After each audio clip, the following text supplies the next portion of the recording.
Hello सांगमाने welcome back my channel. एबे आम आसीगल जगन्नाथ मंदिर बहुत दिन मन थिला कि मुझे जगन्नाथ मंदिर जाए जगन्नाथ दर्शन करे। एबे देखंतु एबे आम बेंगलोर जगन्नाथ मंदिर आसी एक पिलाटा बहुत बढ़िया माने से जोर हो जाऊँगी एपट सेपट हो भल लगुच देखापी।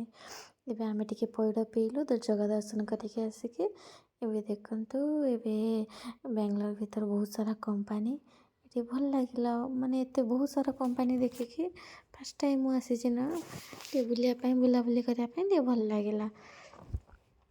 आज तांकर बहुत मन है आउ कहले चल टे कंपनी बुली आसवा माने से दुई साइड रे कंपनी अच्छी देखी आसवा ता सहित जगन्नाथ दर्शन कर आसवा।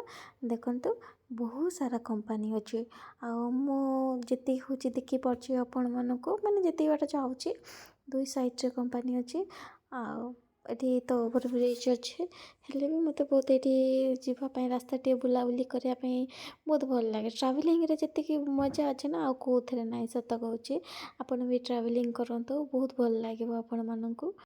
आटिका भीतर तो बहुत बढ़िया अच्छे बुलिबे तो आपण मन को ठंडा लगे ना गरम लगे बहुत बढ़िया लगे मत सतरे आसिकी आउ बहुत भी मन थिला ये आसिक बुलाबुली करने ओडार बाहर को आसिक समस्त ही भल लगे बुलाबुली करने हेल्ले आम ओडार मजा सबुआड़े न थाए ना।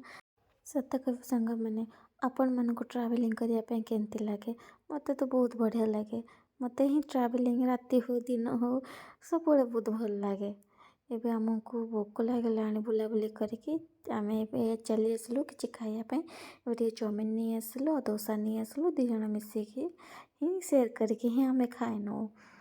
एबे आम खाई सारिकी एबे बाहरलु एबे आपण मैंने गेस करूँ आम मैंने कुआर जाऊँ आम एबे जाऊँ पुष्पा मुवी देखापी जानते तो एबे रिलीज हो पुष्पा मुवी एबे आम पुष्पा मुवी देखिमु आमती लगे आपण मन को ही जनइबू। आज ब्लॉग एट शेष देखा नेक्स्ट ब्लॉग रे।